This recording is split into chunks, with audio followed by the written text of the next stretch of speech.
Dreams and memories reside in this place.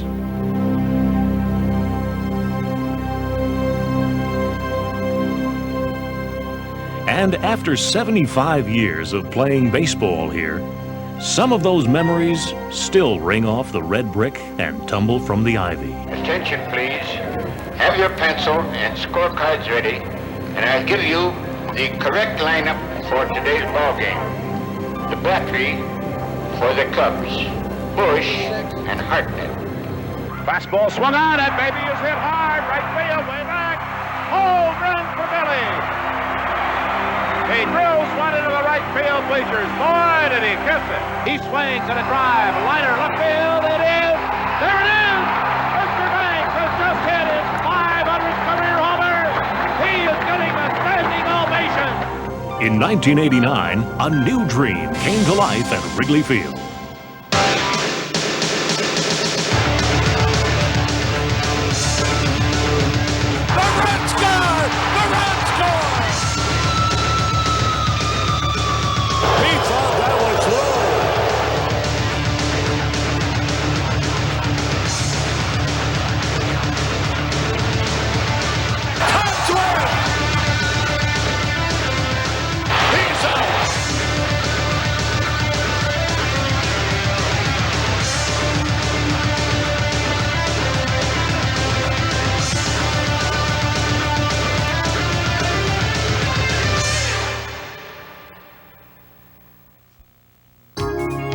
Spring always brings fresh hope, but this year it also brought thorns of controversy. The talented young Rafael Palmeiro had been traded to Texas in a much maligned deal that brought pitcher Paul Gilgas and reliever Mitch Williams to the Cubs, along with rookie pitcher Steve Wilson. The team wasn't going to stand pat with last year's fourth-place finishers. Well, I still feel we have holes. We we don't have, depth on the bench. We don't have a lot of power throughout the lineup. And I think there's still some question marks about the starting pitcher. I really don't know what management thinking is at this particular time. I do think that Jim Fry probably will sit down and evaluate the situation in spring training and try to come up with a few more players.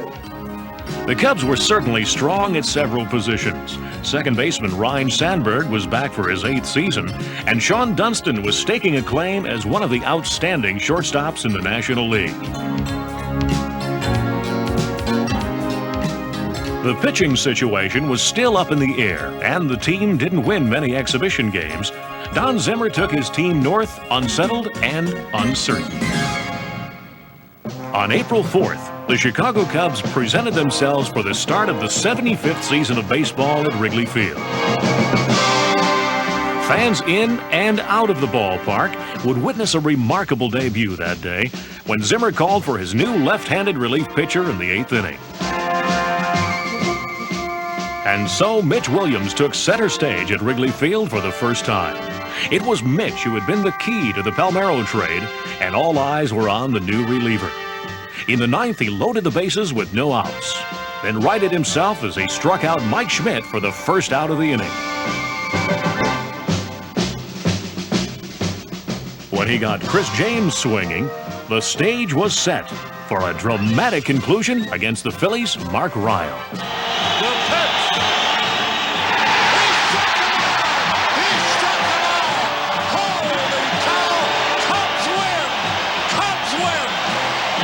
First return on Jim Fry's trade for Rafael Palmeiro becomes a plus. He's the man that had to make the Texas trade. He was the boss. He okayed it.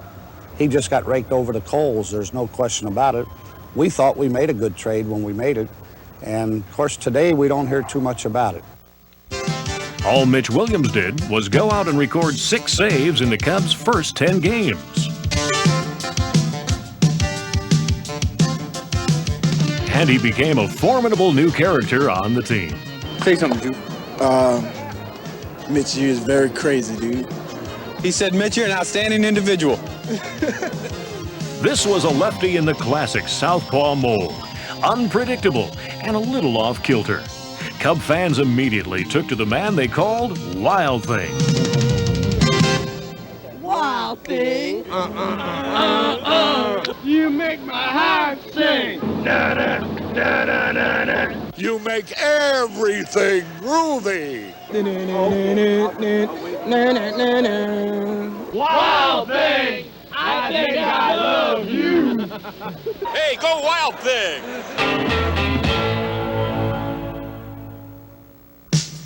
While there was new and wild, there was also veteran and consistent. Rick Sutcliffe has been the anchor of the Cubs pitching staff for 5 years. You could almost feel the confidence he breathed into the team when he won his first 4 starts. The Cubs, too, got off to a quick start, winning 8 of their first 10 games. If the young Cubs needed to learn about winning, they would need the leadership of veterans like Sutcliffe and Andre Dawson. Dawson, like Sutcliffe, started fast, then tied a team record when he had 8 consecutive hits. Then things started going bad. Things started going very bad. The early Cub Express suddenly faltered and ground to a virtual halt. Mistakes, misplays, and miscues cascaded into a late April losing streak that all but canceled out the team's strong start. Frustration replaced jubilation as they fell quickly from first to third. Then, as if to add injury to insult, May brought even worse news. All Cubs fans could do was read it and weep.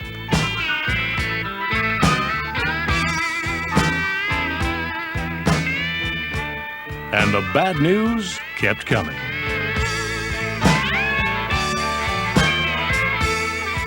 Within a staggeringly short period of time, the entire starting outfield was felled by injury. Their prize rookie, Jerome Walton, joined Dawson and Webster on the DL. And suddenly, it was beginning to look like a long season.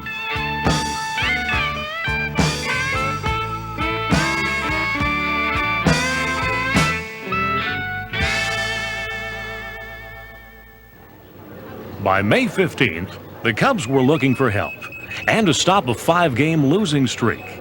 Immediate help arrived that day when Lloyd McClendon stepped to the plate for his first Cub at-bat. Now the pitch. There's a drive! Deep left field might be out of here! A 3-run homer by Lloyd McClendon. Don Zimmer, a happy man.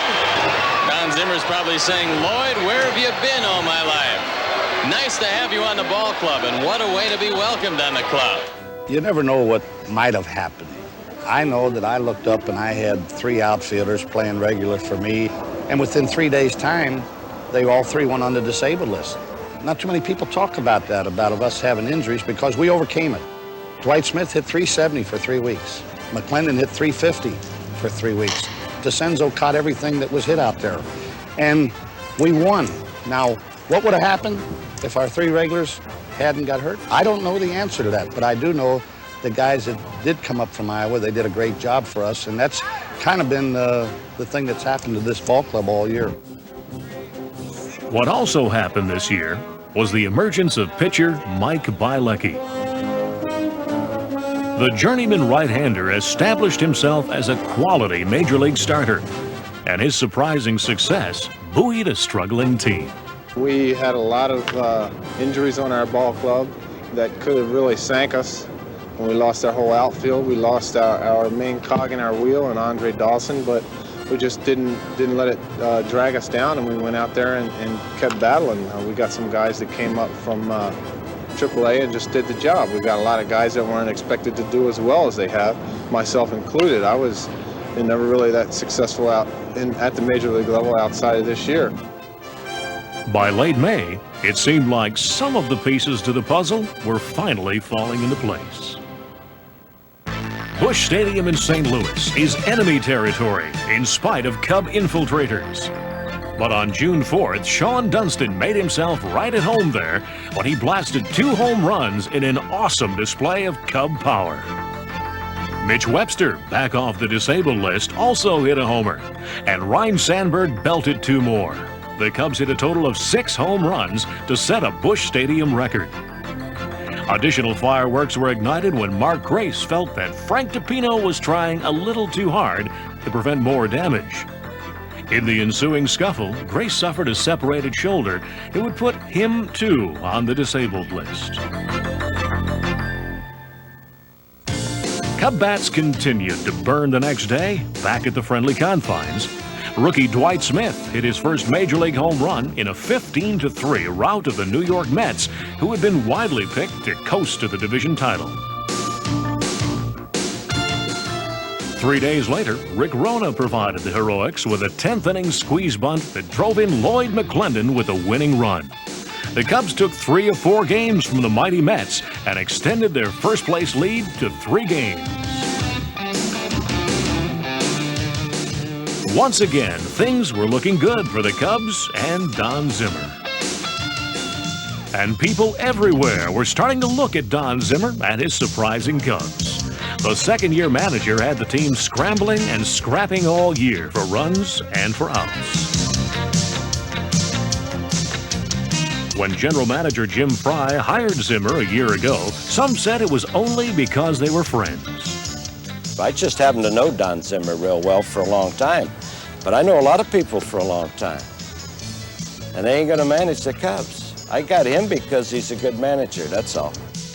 He led the team with enthusiasm and confidence, and a daring style of play rarely associated with the Cubs.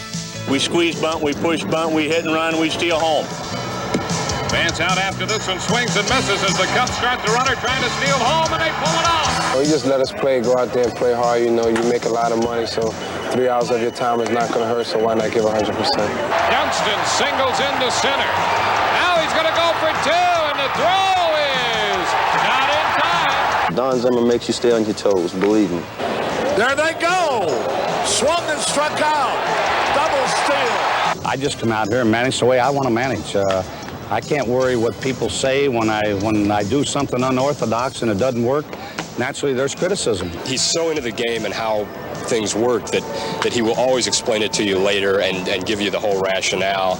And this year, a lot more of his unorthodox moves have worked than have not worked. The only thing is, when I got something that strikes me, I'm going to do it. And I can honestly say that I've done a lot of things on this club this year, but so far I haven't got a hit, and I haven't pitched a ball this year. The players get the credit. I can call for a hit and run or a squeeze, but if the players don't execute it, nothing's going to work. And these guys have been awful good all year of executing the things that we wanted to do. Well, even if Zimmer had unleashed all that potential in the young Cubs, nobody is ever perfect, right? In mid-June, the Cubs came home after winning 5 straight games on the road, and they were, well, less than perfect. Look out! They got him!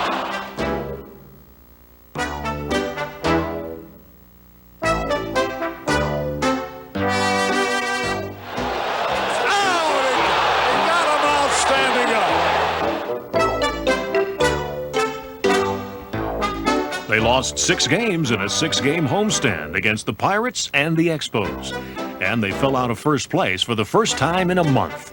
They were beginning, some thought, to resemble some Cub teams of old.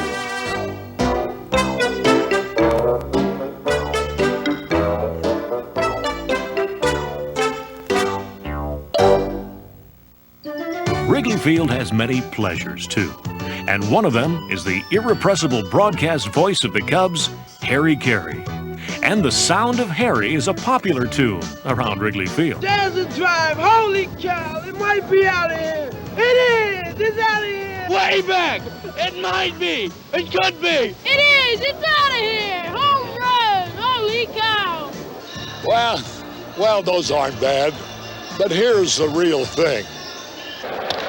There's a drive, way back, it might be, it could be, it is, a home run. From St. Louis to Oakland, to Chicago's South Side and North, the career of Harry Carey spans 45 years of Major League Baseball. And now Cooperstown, New York can also claim him. In July, he was given the Ford C. Frick Award and a place in the Baseball Hall of Fame. Yes, sir, baseball has given me many happy days and fine rewards. But this day, the day of receiving the Ford Frick Award, is the pinnacle, the zenith, the most important day of my baseball life. I feel honored and privileged today to be here with you. My wife, Dutchie, thanks you. Our children all thank you.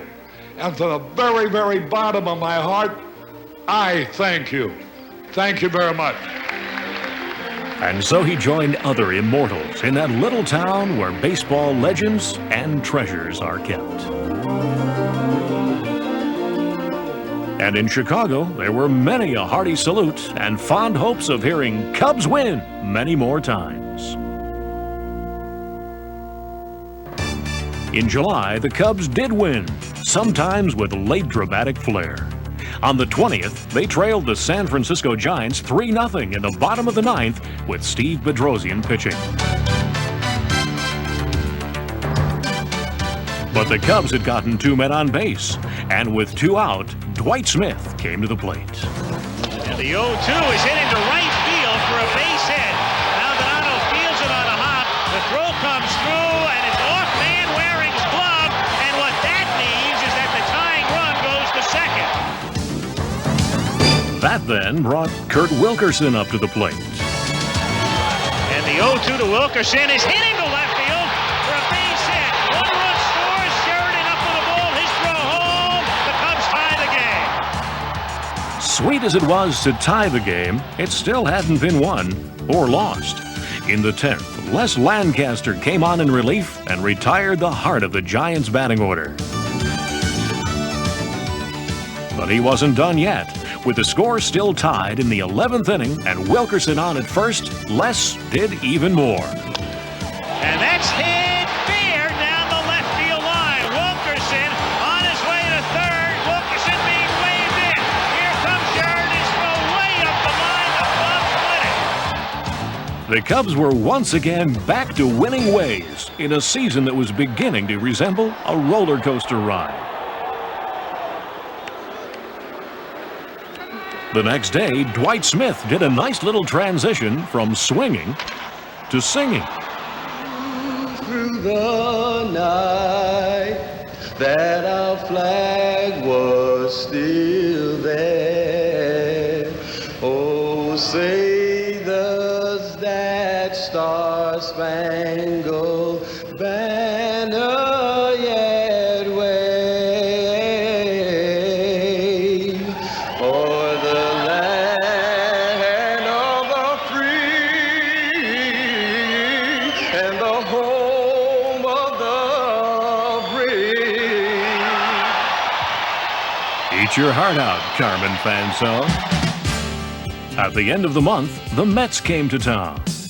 And in a seesaw first game, threatened the Cubs' 6-5 ninth inning lead. There he goes. High fly ball. It's going to drop, baby. Great catch by Dutchie. Trying for the double. Make it. Cubs win. Cubs win. Cubs win. Holy cow. Dutchie made the play with the bunt to the infield. Look at the scene out there. After a 10-3 trouncing of the Mets the next day, the fans were calling for a sweep. But it would take a state of grace for that to happen. The series' final game was tied at 4 in the bottom of the ninth when Mark Grace came up. The pet. There's a drive way back. Might be. Cubs win. Cubs win. Cubs win. Grace hits a home run into the right field bleachers. Holy cow. Oh, what a thrilling moment. Look at the Mets dugout. The agony of defeat compared to the ecstasy of victory.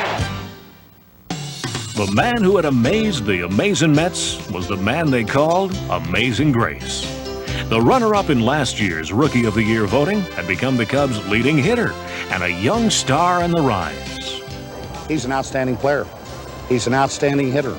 He does anything on the baseball field that you ask him to do it, and I don't know what else a manager could ask for. Rarely has a player's name so well described his play both in the field and at the plate. Displaying remarkable grace, the young man is beginning to leave a mark on the game that may well prove amazing. On August 7th, a battle for first place began at Wrigley Field against the Expos. 39,000 fans were on hand for one of the biggest August games there in years. And starter Greg Maddux made it worth the wait. A high fly ball. Jerome Walton under the ball. Cubs win. Cubs win. The Cubs are in first place by a full game. The next day, there was more rookie swinging and more rookie singing. You sing "Take Me Out to the Ball Game"?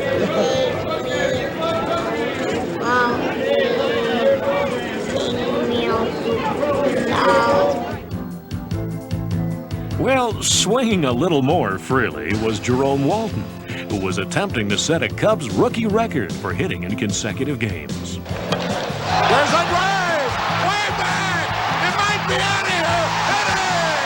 Holy cow! The 19th game in a row is a home run! And the Cubs lead 1-0! Exciting as it was, the Walton streak wasn't the only Cub streak going that day. Relief pitcher Les Lancaster hadn't allowed a run in 30 straight innings. But the Expos were threatening that streak and the Cub lead in the 9th inning. The pitch. A little tap. Cubs win! Cubs win! Lancaster fielded the tap and threw the grave. The Cubs have won the first 2 games of the series. And the Cubs now lead by 2 games. In the series finale, the Cubs were hoping to bid farewell to the Montreal Expos. In a winning cause, Ryne Sandberg homered for the 3rd straight day in a streak that reached a team record-tying 5 days. Jerome Walton extended his hitting streak to match his own number, and the Cubs won 3-0. The Cubs hadn't had a pair of newcomers like Rookie of the Year Jerome Walton and runner-up Dwight Smith since the days of Ken Hubbs and Lou Brock. Walton's hitting streak was already news. But as he neared Ron Santo's Cubs record of 28 straight games, it became high drama.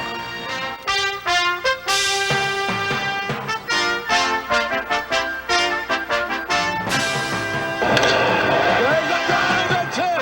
25th game in a row. He has hit his 25th.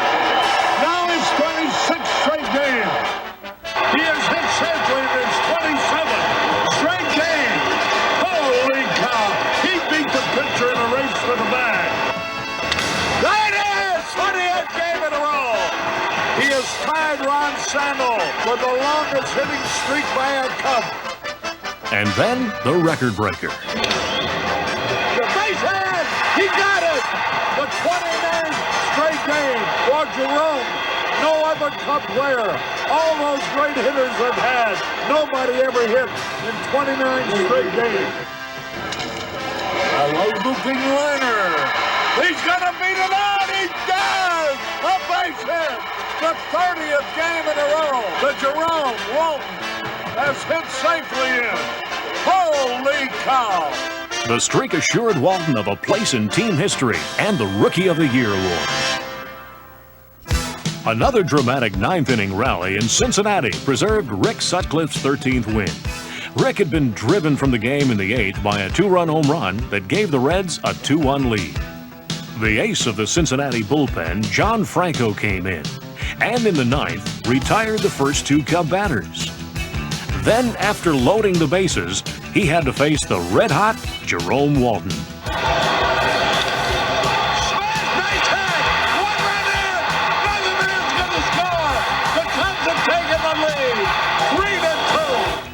The Never Say Die Cubs had once again pulled one out, and they swept the Reds in Cincinnati for the first time since 1978. Step by step, the boys of Zimmer were converting skeptics, and the city was rocking. The Cubs are rocking. all over town. There's a new sensation and it's really coming down. North of Chicago, Waveland Avenue, there's magic in the air, a new point of view.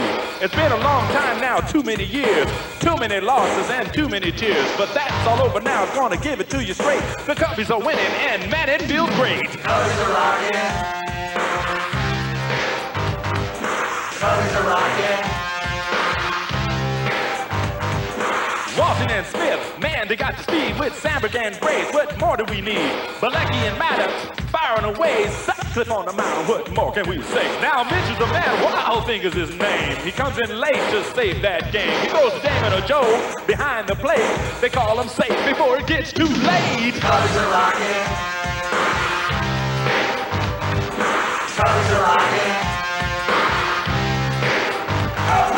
Shauna's a back, and then there's Andre Dawson. We're talking about the man that they call awesome. That's the law, and Les has the zeros, and Popeye's the man that leads our hero. Wayne, Harry, and Steve. Now, holy cow, the Cubbies are ready right now, going all the way in this windy old town. The Cubbies are rocking, gonna win that crown. Cubbies are rocking. Cubbies are rocking.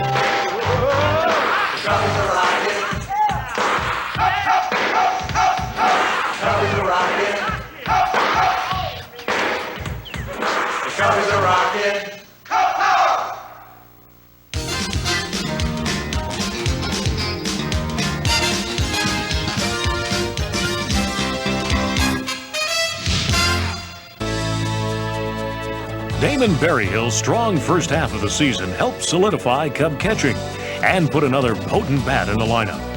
But when the hard-throwing catcher suffered an injury that would keep him out of the stretch drive, rookies Joe Girardi and Rick Rona provided able backup at backstop. In football, it's called the House of Pain.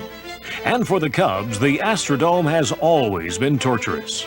On August 18th, the Cubs jumped to a 5-0 lead there, but couldn't hold on. In the bottom of the 8th, with the Cubs still leading 5-3, Calvin Schiraldi let one slip. The bunch gets away. The run scores, and it's a 5-4 ball game. Then, after Houston tied the score in the 9th, manager Don Zimmer employed a rare strategy. With men on first and second and 2 out, pinch hitter Harry Spillman was intentionally walked to load the bases.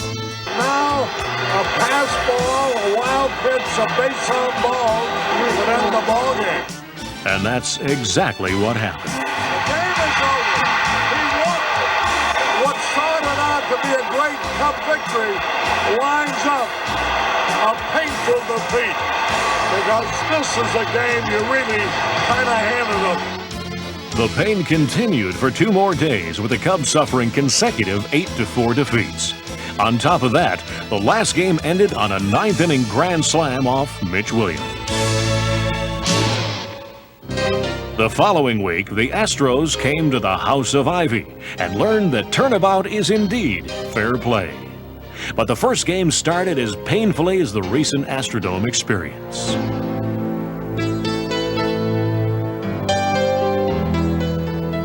The Astros were scoring so often it took shorthand to keep track. And when Rafael Ramirez homered in the 5th, the score had reached an embarrassing 9-0. When the wind's blowing out in Wrigley Field, you always know that no lead is safe. And we scored 9 quick runs off of them.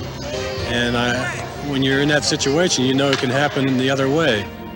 9-0 is a forfeit score, but the Cubs were not ready to toss in the towel just yet. Cubs! In the bottom of the 6th, the Cubs started chipping away at the formidable Houston lead. The lead was shrunk even further when Lloyd McClendon batted in the 7th. There's a drive in the center field, way back, might be, hit it! A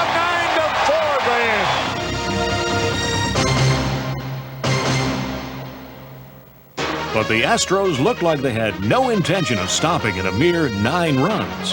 With Ramirez at second, Gerald Young slapped a hit to right, and Ramirez was headed home.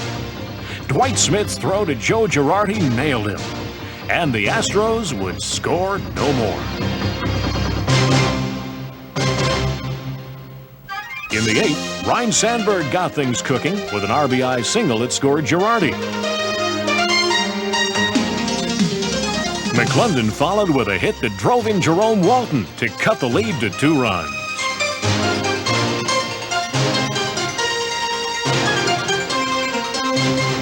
Mark Grace kept the roll going with a hit, and Sandberg scored, making the score 9-8. And McClendon was only 90 feet from tying the game. Dwight Smith hit a high fly to deep center, and McClendon crossed the plate to finally tie the game.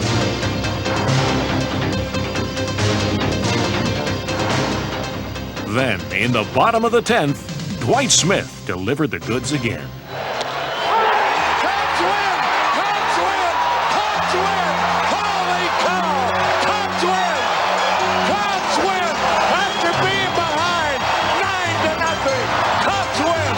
It was only the second time in the long history of the Cubs that they had overcome a 9-0 deficit, and it was one of the sweetest Cub victories ever. On the streets of Chicago, there was a genuine excitement about the Cubs' chances. After all, it was September, and the Cubs were in first place. But even in the bleachers, home of the ebullient Bums, no one was giving anything away yet. Cubs fans always pray that the team doesn't fold in late August or early September as it has traditionally. This is wonderful fun, but Cubs fans have been through it so often. You have to consider in the last 17 years this team has only been over 500 once. Chicago fans anticipate the worst, and the reason they do is because almost always that's what they've got. If the play's the thing, as Shakespeare wrote, then what of the double play? While the Cubs play at Wrigley, Shadow Cubs play at the Organic Theater in a revival of the popular play Bleacher Bums. But if art imitates life, then the Cubs should not lose to the Cardinals night after night, as they do in the play. But if life imitates art, well, it might just be a case of drawing the wrong card. On September 8th, the Cardinals followed the script to perfection. But in the early acts, it looked like a laugher for the Cubs. Ryne Sandberg took the lead and delivered 2 home runs, including 1 big audience participation number.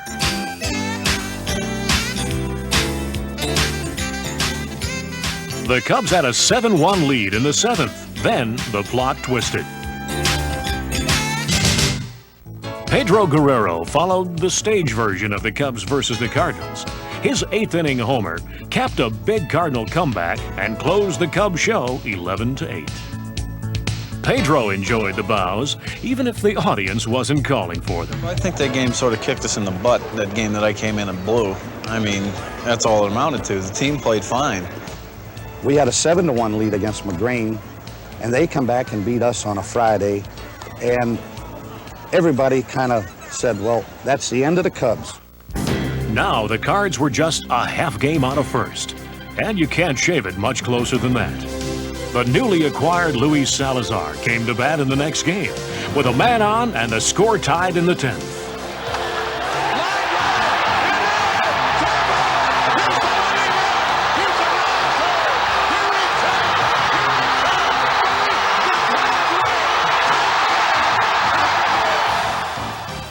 Not only had Salazar stroked the game-winning hit in the 10th, but his RBI single in the 8th had tied the game. Cub fans were learning to like the decentralized hero system that seemed to provide a different hero for every victory. Tonight, it was Luis Salazar. Tomorrow, it might be, well, take your pick. Speed and power marked the rubber game of the series. Starting pitcher Steve Wilson struck out 10 batters, and 4 Cub pitchers combined to fan 18 Cardinals. The Cubs were held scoreless over the first 5 innings, but in the 6th, Dwight Smith batted with a man on. Smith drives one into left center field, pops it back on the track, that might go. Home run for Dwight Smith, and the Cubs take the lead 2-1. After the disastrous production 2 days before, the Cubs were on the verge of actually taking the series. Mitch Williams came on to record his 32nd save, and the Cubs won 4-1. The boys of Zimmer had turned back yet another challenge, and they were now 2.5 games ahead of the Cardinals. When the Cardinals left town, the Expos arrived, and the Cubs were looking to extend their first-place lead. In a tight game, the victory ended up being easy pickings. With 2 on and 2 out in the 9th, Mitch Williams caught Jeff Hewson leaning. Oh, they pick him off! They pick him off! The game's over! The game's over! They pick the pinch runner off first base. The game is over! How about that? And Mitch Williams gets his 33rd save of the year. The next night, even the stars in the stands were outshone by a luminous Chicago Cub. That night, Ryne Sandberg, beloved by his fans, reached a new height in his career. There's a drive! Way back! It might be! It is! Out onto Wayland Avenue! Holy cow! Sandberg! 30th home run of the year! In 1982, the Cubs acquired a promising new infielder. He's been there, gloriously there ever since. In getting Ryne Sandberg, the Cubs received a fellow who could not only field almost flawlessly, but also hit ferociously. Day in and day out, this guy is a very, very good baseball player. He's as good a second baseman as you'll ever see. He makes all the plays left and right. He makes all the double plays. He makes so few errors that when he makes one, you think the world's coming in on you. He hits for an average. He hits with power. He runs. He's a complete player, and I guess being asked the question as many times as I've been asked, I would have to say that he's probably the best all-around second baseman that I've watched. And we've watched him again this year. He sets a record with 90 errorless games. He hits 30 home runs. He ties for the league lead in runs scored. Yes, it just might be time to anoint him one of the greatest of second basemen. Meanwhile, Greg Maddux was expansively enjoying the second half of the season. It was a welcome improvement on a rough second half in 1988. Last year, this guy was almost a perfect pitcher the first half of the season. I don't know what his record was, maybe 15-2 or something. The second half, he didn't win as many games, and everybody said, well, he faltered in the second half. We're talking about a guy now, 23 years old, that's won 35 games in 2 years. That's not too shabby. This year, he got off to a 1-5 start, but ended up winning 19 games and has become one of the best pitchers in the league. That's it, the ground ball. Sandberg, Cubs win! Cubs win! Greg Maddux, his 15th victory of the year. He becomes the leading Cub pitcher. Almost 2.5 million people passed through the Wrigley Field turnstiles in 1989, setting a record. Millions more watched on TV and listened on the radio. There's something about the Cubs and their fans that fascinates the rest of the country. The long-suffering routine may be part of it, but the sheer fun and beauty of a ball game at Wrigley Field is at the heart of it. We come to Wrigley Field, teams come and go, but Wrigley Field is constant. Let me tell you the reason why we love the Cubs. See, we can come to Wrigley Field and sit in a seat that our great-grandfather sat in, that our grandfather sat in, that our father sat in, that we're sitting in, and our children's children will sit in. And we can watch the game of baseball, and just for those next 3 hours, nothing changes. Time stands still at Wrigley Field. While the business of baseball is conducted on the field, in and around Wrigley Field, various and assorted monkey business can be observed. All right, you put it in reverse. Here we go. Oops. The painter is making sure he doesn't miss a single pitch. I'd like to be paying him by the hour, Harry, to watch Cub baseball. Not everybody's watching a ball game. He's sent for anything that may happen. He can get into any door in Chicago. Look at those keys. He's still trying to get in there. there'll be some extensive damage to the two cars in front and back of him, but he's going to get in that spot. Now the question is, will he ever get out of it? Even the dogs are watching the Cubbies. That's because it's the dog days, Harry.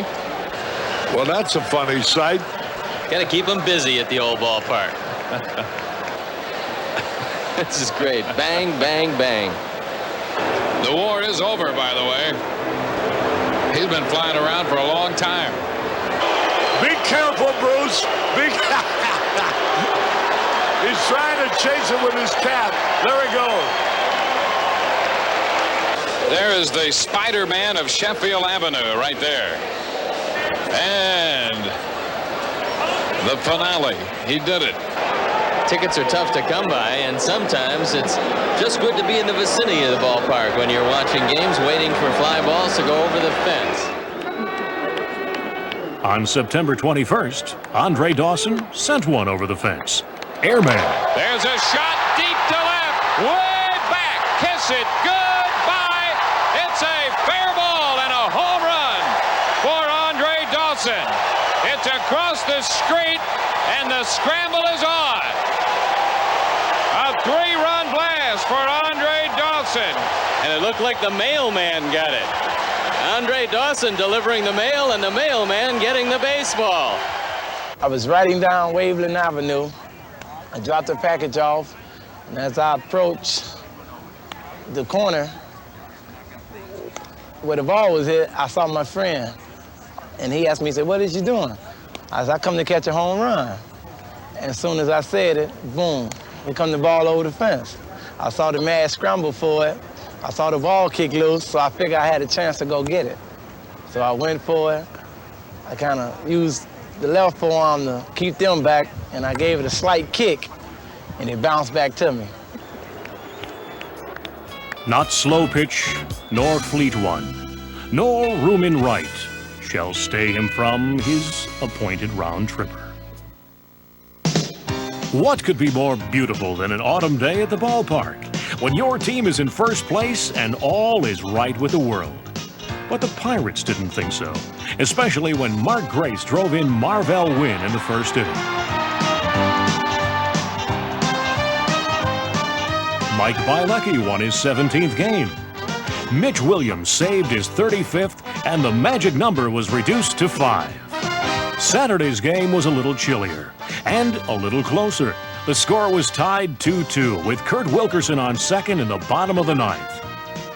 Mitch Webster was at the plate with a game on the line. So he's up there with a runner at second, 1 out in the ninth, and a 2-2 tie. And he gets a base hit to right. Reed is charging. Here comes Wilkerson. The throw to the plate. He scores. The Cubs win it 3-2. There was a salute to Harry Carey before the last regular season home game. Then the fans waved their team on to one more victory. Lines, Cubs win, and I don't know who's happiest, the fans or the players. In a magical season, Chicago had grown to love these boys of Zimmer, and this was returned in kind as the Cubs thanked their fans.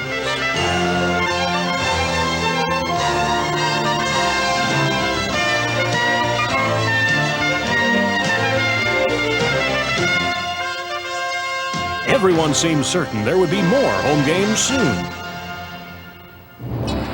But first, there was a little matter called clinching to take care of. The Cubs had taken their 4-game lead across the border to Montreal and hoped to nail the title down there before a final weekend series in St. Louis against the second-place Cardinals. On September 26th, with Greg Maddux on the mound going for his 19th win, the task of clinching seemed to be in capable hands. The Cubs got off on the right foot with a run in the second. Then in the sixth, Dwight Smith drilled a single into left. That drove in Ryne Sandberg for a 2-0 lead. When the scoreboard showed that the Cardinals had lost in Pittsburgh, the Cubs knew a victory here would wrap up the divisional title. But the Expos came back to tie the score at 2 in the bottom of the sixth. Meanwhile, in Chicago, Cub faithful gathered to offer some seventh-inning stretch encouragement.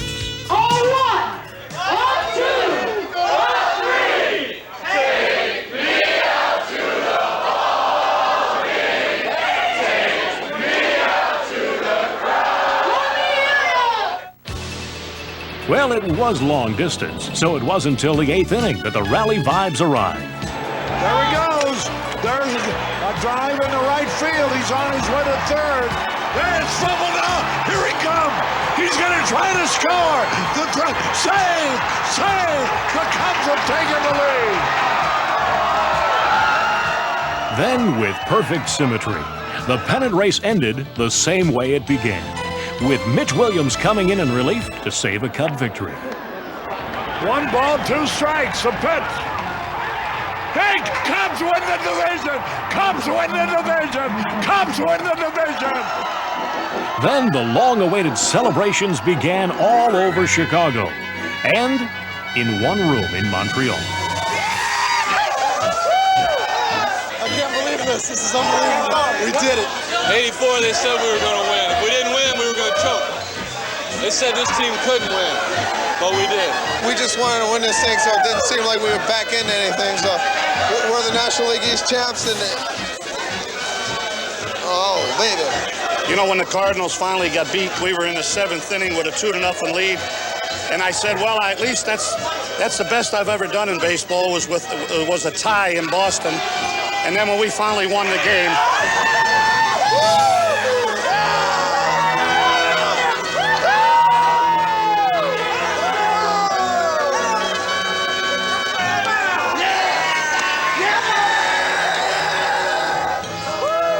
Cubs win! Cubs win!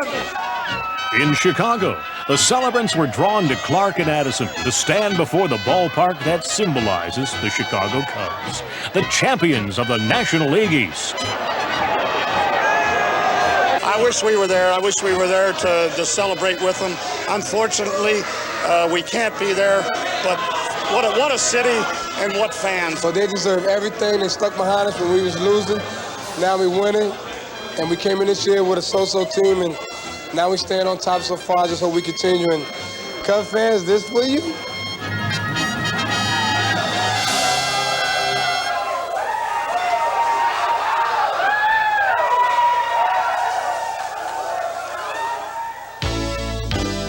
On October 4th, postseason play returned to Wrigley Field for the first time since 1984.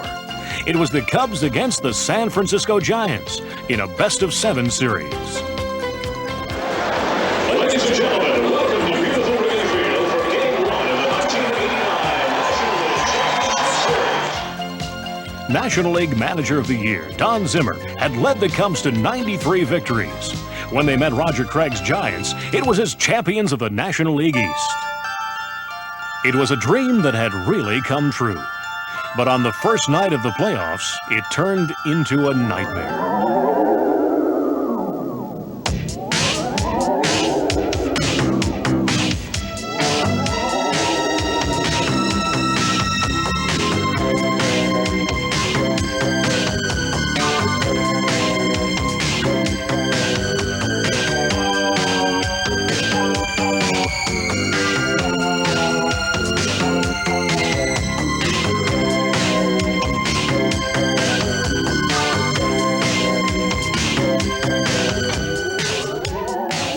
When it was finally over, the Clark Express had dropped a stunning 11-3 defeat off at Wrigley Field. The next day, it seemed like only the weather would prevail. But by game time, the rains relented. The Giants picked up where they had left off, with Brett Butler getting a leadoff walk. Mike Bielecki immediately served notice that things would be different tonight. Hey, they got him! They got him! A great ball by Mike Bielecki. Then, in the big inning, the Giants starter was ex-Cub Rick Russell. And Big Daddy was welcomed back to Wrigley Field by Jerome Walton's leadoff single. Ryne Sandberg's triple drove him in for the first run. And then Mark Grace doubled to score Sandberg with the second run. And the Cubs' bats were blazing.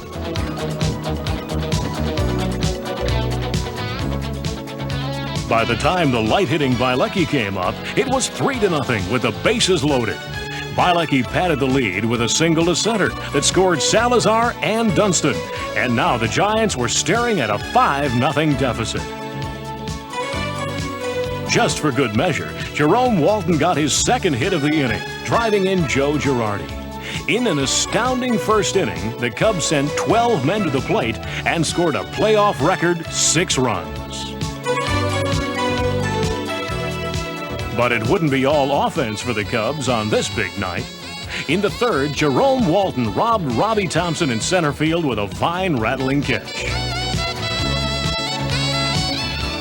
In a night with many stars, the brightest was Mark Grace. In the sixth, he hit his second double of the game, this time with the bases loaded. It cleared the bases and ran the score to 9-2. Les Lancaster came on in relief in the eighth, and though the Giants showed signs of life at the end of the game, the big lead stood up for an exhilarating 9-5 victory. It was a rare and glorious night in Chicago. A big win in a very big series, where it was now back to even. But there was only a brief moment to savor the big victory before packing the tools and heading to San Francisco for games 3, 4, and 5 at Candlestick Park. The San Francisco Bay Area was enjoying a warm October when the Cubs arrived.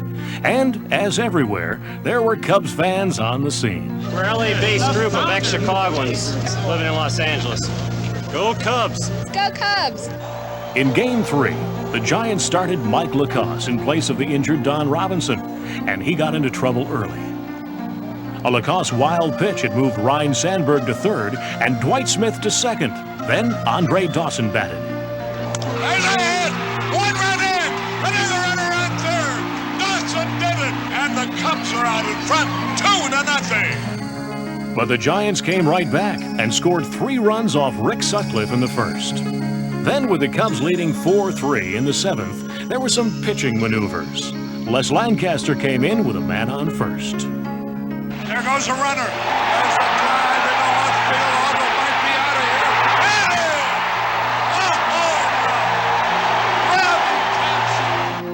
here. The Giants went on to win the game 5-4, and the Cubs trailed in the series 2-1.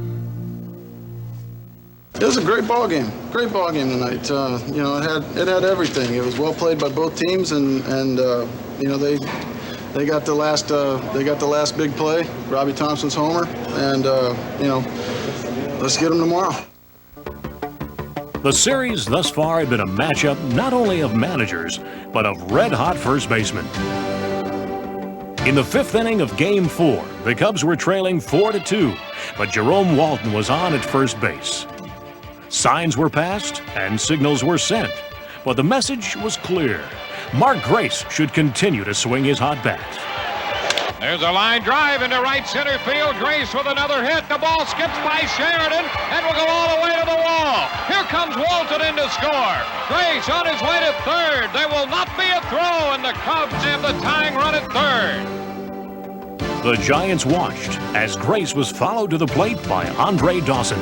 And a line drive into right center. That's in there for a base hit. That will go all the way to the wall. Grace scores to tie the game, and Dawson doubles. The Cubs had clawed back to tie the game. But in the Giants' half of the fifth, Matt Williams hit a 2-run home run.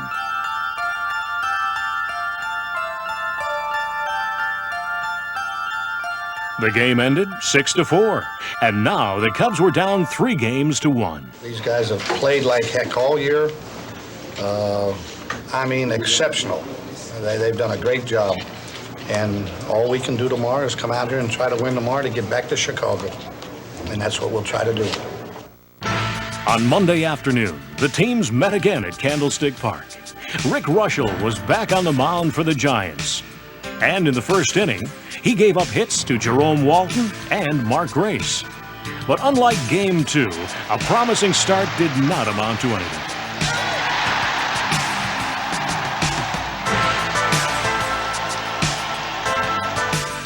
Mike Bielecki, meanwhile, was turning in one of the best pitching performances of the playoffs. He kept the Giants off balance, off base, and off the scoreboard for most of the afternoon. But by the 8th inning, he had tired to the point of walking the bases loaded. Then, with the dangerous Will Clark coming up, Bilecki was lifted, and Mitch Williams came in. Then Clark, the man who had hurt the Cubs throughout the series, administered what appeared to be the coup de grace. 2 runs scored, and the Giants led 3-1.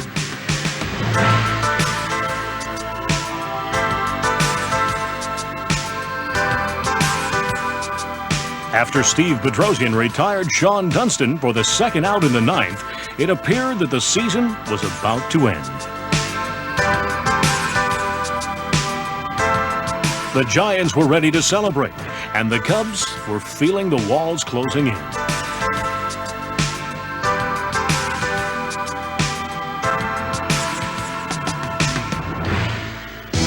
But this team hadn't quit all season, and with 2 outs, they staged a valiant comeback. Kurt Wilkerson singled to left to keep it alive. Then Mitch Webster singled to center, and it looked like the Giants' champagne might stay corked.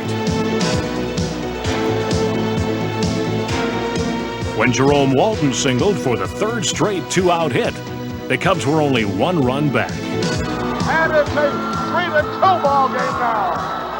3 hits in a row. Oh, how this team has fought. You can feel proud of this Cub Ball Club fans. They never have given up.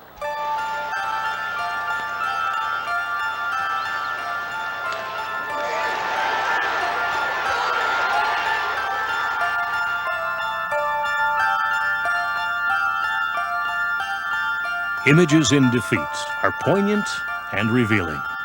The sadness and disappointment they convey are just seconds removed from the hope just felt.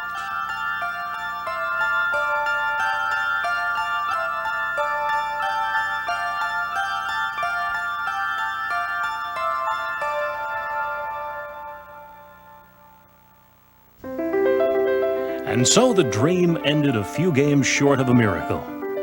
But its end leaves no bitterness, for this is a young team, and the talent and poise they displayed under the pressure of this season will only mature in the next. The boys of Zimmer showed themselves as men to be reckoned with.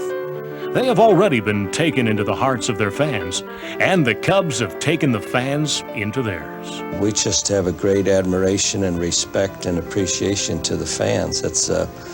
There aren't many places in the world, I don't think, that have the type of loyalty that we have, and we have to thank all of the people that have been supporting us.